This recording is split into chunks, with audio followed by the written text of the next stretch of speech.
Alright, welcome to our week 5 walkthrough. We have 2 lectures to recap in this walkthrough, so we'll be recapping Unit 3 Lecture 1 as well as Unit 3 Lecture 2. As always, I highly recommend that you play the games on your own before watching this walkthrough, so if you haven't already done that, pause this now, go play those games, see how you do, then come back to this to get a logic behind the answers. So with that, let's go ahead and get started into our first recap game, looking at Lecture 1. And this is the first lecture that we've done looking at the law enforcement element of our criminal justice system.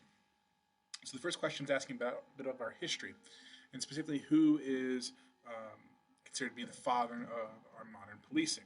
And of course, it should be pretty obvious, this is Robert Peel. We talked about Peel a lot in the early part of this lecture. We talked about his work with the London Metropolitan Police Force and how he sort of the principles he develops about policing really sort of guide what we've done since. And many of the principles that we sort of have today are based off of Peel's work.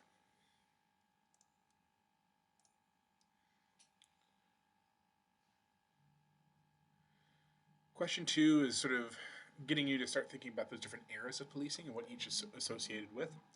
And so it's asking about sort of what kind of standards existed in our early era, the political era. And you have to select all that apply. And so in this case, of the options listed here, the only thing that's true is that there were in fact no standards. You didn't need any education. You didn't need to even be physically fit. You didn't even need to have a clean criminal record. All that you really needed during the political era was either money or political connections, and you could become a police officer. And so this is sort of really the dark ages of our policing in that respect, because there's sort of a lack of standards, really highly inefficient, and just sort of bad police work overall.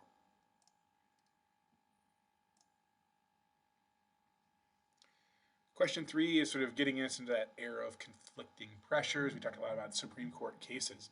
And so it's asking about which court case focused on the exclusionary rule and how it applies to state law as well as federal law. So this is sort of an extension of an earlier decision, but this was specifically the Mapp versus Ohio case.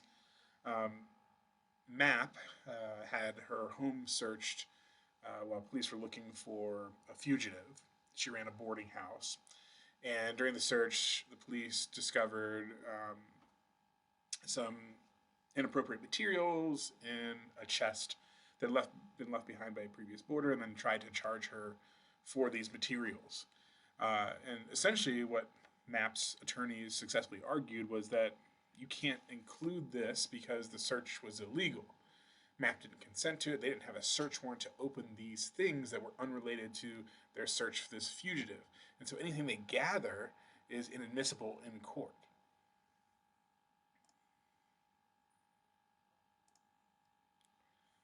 So the final question is asking about sort of that research phase that we get into that in that third era, the era of conflicting pressures.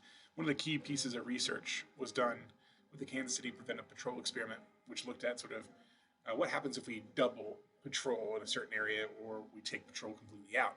And so oddly enough, what they found was that patrol has absolutely no effect on either crime or citizen satisfaction.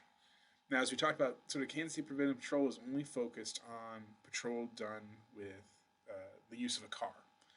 And there's a variety of reasons for why this sort of happens, we talk about in later lectures. But overall, no impact on crime, and the citizens didn't even notice.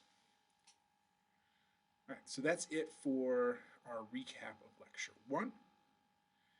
And coming up, we'll recap Lecture 2. All right, so moving into Lecture 2's recap.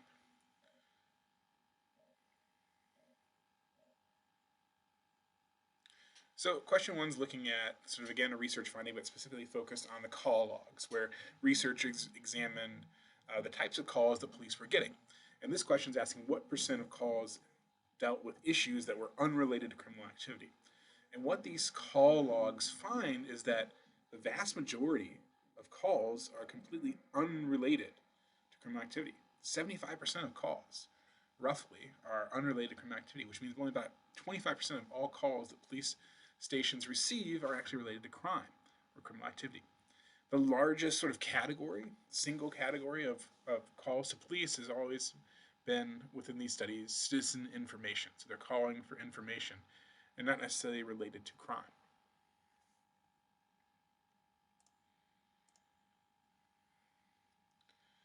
Question 2 is looking to sort of test your knowledge on those different styles of policing that Wilson lays out, we cover within lecture.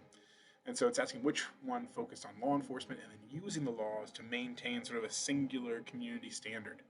And so when we're talking about really emphasis on law enforcement, especially sort of using laws to maintain standards, we're talking about that legalistic style.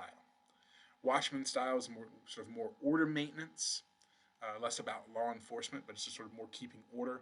And the service style is sort of an offshoot of that Watchman style, where you're still sort of doing more order maintenance, but you're sort of catering it to a very specific population within your community. And then enforcer style is a false one, doesn't actually exist.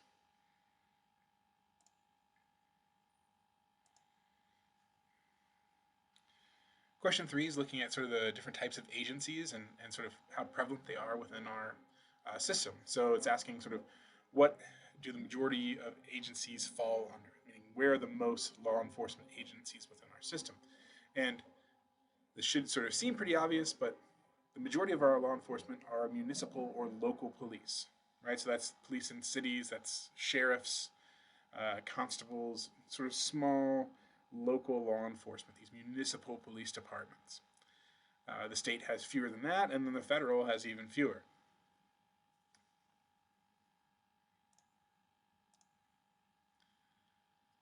Finally, the last question is asking about sort of that big reorganization that takes place in our sort of federal law enforcement level as a result of the impact of 9/11, where we established the Department of Homeland Security and sort of we created some new agencies. So it's asking where do the U.S. Marshals fall under?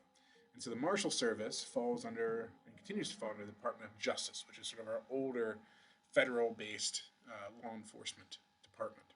Department of Homeland Security is newer, and it sort of focuses on things related to more terrorism investigations. So that's it for this week's recap. It's sort of 2 lectures into our unit on law enforcement. So keep working through the readings, especially those supplemental readings that are outside your textbook. They can be a little bit difficult, but use the reading guide to help sort of guide the reading so you're sort of hitting at least the most important parts, and that'll be a really helpful study tool for you as well as you move into the unit quizzes later on.